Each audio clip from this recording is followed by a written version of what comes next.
നമസ്കാരം, ടുഡേറ്റ് മലപ്പുറത്തിലേക്ക് സ്വാഗതം. കാളികാവ് ടൗണിലും പരിസരങ്ങളിലും മോഷ്ടാക്കളുടെ വിളയാട്ടം. മലഞ്ചരക്ക് സംഭരണ സ്ഥാപനത്തിൽ നിന്ന് 2 ലക്ഷത്തോളം രൂപയുടെ സാധനങ്ങൾ മോഷ്ടിച്ചു. ചെങ്കോട്ടെ കൂന്താനം ജോൺ ജോസിന്റെ ഉടമസ്ഥതയിലുള്ള മലബാർ മർച്ചന്റ് എന്ന സ്ഥാപനത്തിലെ ഗോഡൌണിൽ നിന്ന് വിവിധ ഘട്ടങ്ങളിലായി 2 ലക്ഷത്തോളം രൂപയുടെ ജാതിക്കയും പൂവുമാണ് മോഷ്ടിച്ചത്.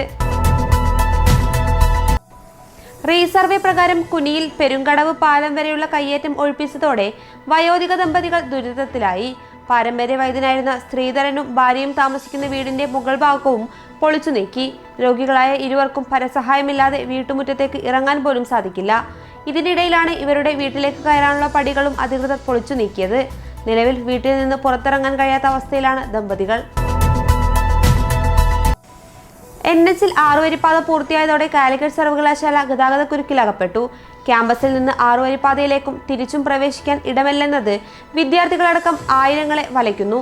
ക്യാമ്പസിൽ 2.25 കിലോമീറ്റർ ദേശീയപാതയിൽ ഇരുവശങ്ങളും സർവീസ് റോഡുണ്ട്. യാത്രക്കാരുടെ ആധിക്യം കണക്കിലെടുത്ത് ബസ് സ്റ്റാൻഡ് നിർമ്മിക്കണമെന്ന ആവശ്യം മുൻപേ ഉയർന്നിരുന്നു. ഒരിടവേളയ്ക്ക് ശേഷം ജില്ലയിൽ വീണ്ടും മുണ്ടിനീര് പടരുന്നു. മഞ്ചേരിയിൽ ഈയിടെ 30 വിദ്യാർത്ഥികൾക്ക് മുണ്ടിനീര് കണ്ടെത്തിയതിനെ തുടർന്ന് 2 ആഴ്ച ഒരു സ്കൂൾ അടച്ചിട്ട സാഹചര്യവുമുണ്ടായിരുന്നു. എടപ്പാൾ ടൗണിൽ ജൽജീവൻ പദ്ധതിയുടെ ഭാഗമായുള്ള പൈപ്പുകൾ സ്ഥാപിക്കുന്ന ജോലി നീണ്ടുപോകുന്നതിൽ പ്രതിഷേധിച്ച് വ്യാപാരികൾ രംഗത്ത്. കുറ്റിപ്പുറം തൃശൂർ റോഡുകളിൽ പൈപ്പുകൾ സ്ഥാപിച്ചെങ്കിലും റോഡ് ടാറിംഗ് നടത്തി പൂർവ്വസ്ഥിതിയിലാക്കാനായിട്ടില്ല. വിവരാവകാശ അപേക്ഷയിൽ പോലീസ് സ്റ്റേഷനിലെ CCTV ദൃശ്യങ്ങൾ കൈമാറണമെന്ന അപൂർവ ഉത്തരവിട്ട് വിവരാവകാശ കമ്മീഷൻ.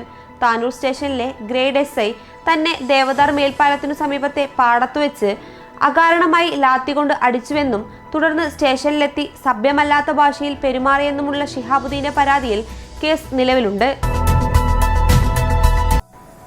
ജലസ്രോതസ്സായ എടക്കുളം ചീർപ്പംകുണ്ട് ഭാഗത്ത് മാലിന്യ സംഭരണ കേന്ദ്രം നിർമ്മിക്കാനുള്ള പഞ്ചായത്തിന്റെ നീക്കത്തിനെതിരെ നാട്ടുകാർ രംഗത്ത്.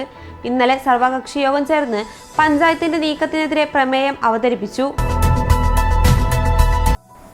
നിലമ്പൂരിൽ നിരവധി പേരെ കടിച്ച പേവിഷബാധ സംശയിക്കുന്ന തെരുവുനായയെ എമർജൻസി റെസ്ക്യൂ ഫോഴ്സ് പിടികൂടി. 6 വയസ്സുകാരിക്കുൾപ്പെടെ 3 പേർക്ക് ബുധനാഴ്ച നായയുടെ കടിയേറ്റിരുന്നു.